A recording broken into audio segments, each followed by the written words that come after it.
Okay, let's resume. Right side, front kingpin, coming out today, November the 4th, 2023.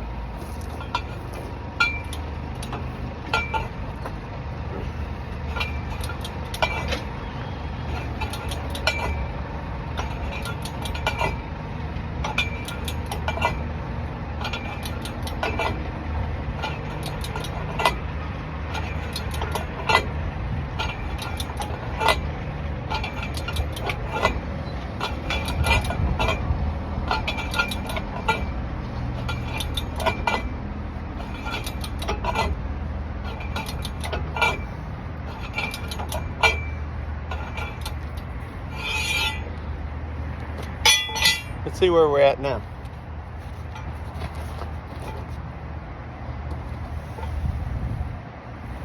Oh yeah.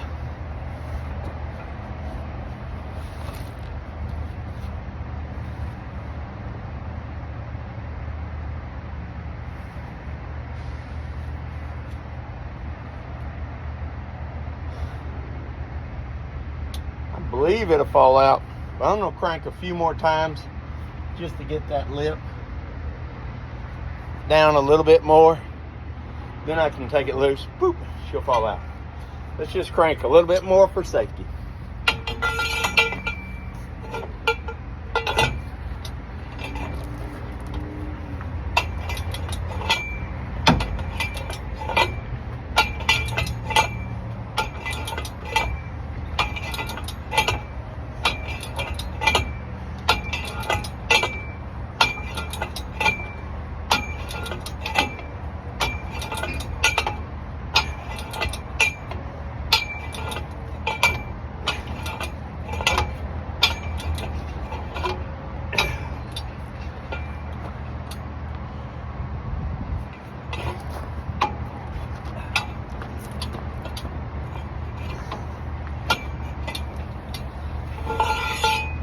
That should do it. Yeah, should do it. So let's take this apart.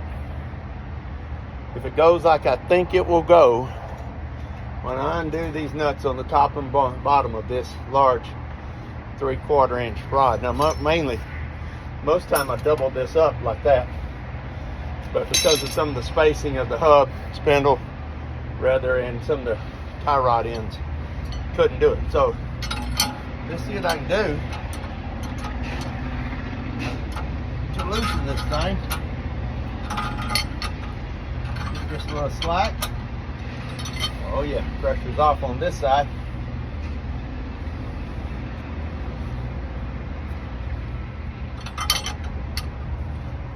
Pressure's off on this side.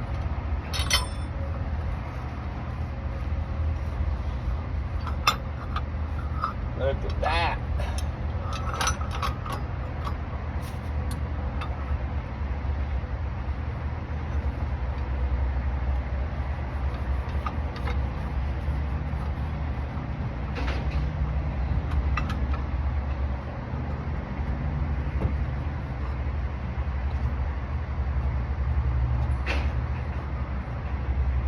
Look at it, look at it.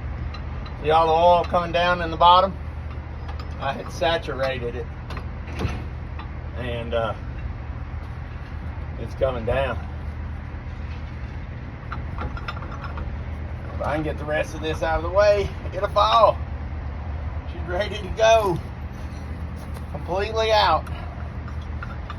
Just got to get my homemade contraption out of the way. We're in good shape. You know, I saw one of these on the internet for $1,800, and I built this one with some all thread and 1/2 inch plate. Went to the machine shop and got a real high strength steel nut and bolt, welded it together to make my connector. I already had 3/4 inch drive ratchets. Took it out for, I don't know, ballpark $300, so saved $1,500 just building my own puller. I'm not going to tell you it was fun to do. was a lot more fun than spending that money. And this Kingpin is falling out as soon as I get this bad boy out of the way. She's wiggling, waiting to go.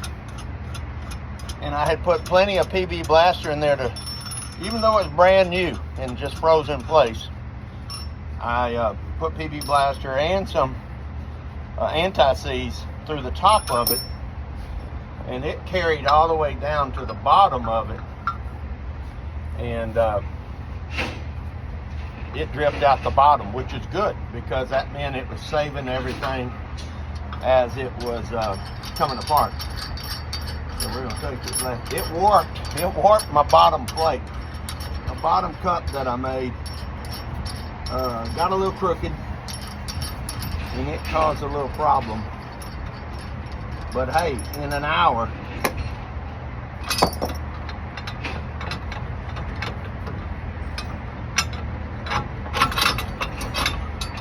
here she comes. Look at that. All right, now, there we go. There's my Kingpin right there. See? So now, and you can't hardly see it, but there's a little bit of a friction burn right around it from putting it in. See a little friction burn right there? It comes off. And what we'll do is send this to the machine shop and send this whole, I'll take the spindle off now. Now that the Kingpin's out, I can take the whole spindle apart. Once the spindle comes apart, I'll have them hone the inside, new bushings, and polish that pin, get it turned just a teeny bit to get it a little bit looser, easier to put up in there. Then we'll drop them in dry ice like we're going to do the other side this morning. Put them right back in there, nut them up, we can build the rest of this front suspension. We just had a delay. Now look at this. Talk about egg-shelled. It egged. It egged that. It's hard to tell from maybe your view, but man, it is warped as all get out. No longer round. Look at the sides coming in at the end of it. So that shows you how much torque was going on right there. Matter of fact, here's another way of looking at it. Look how diagonal they are now. They were perfectly level, welded up as a parallel, and that torque is huge getting that out.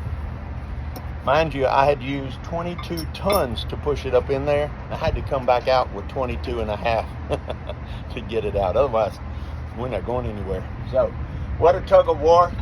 I'll take the rest of this apart.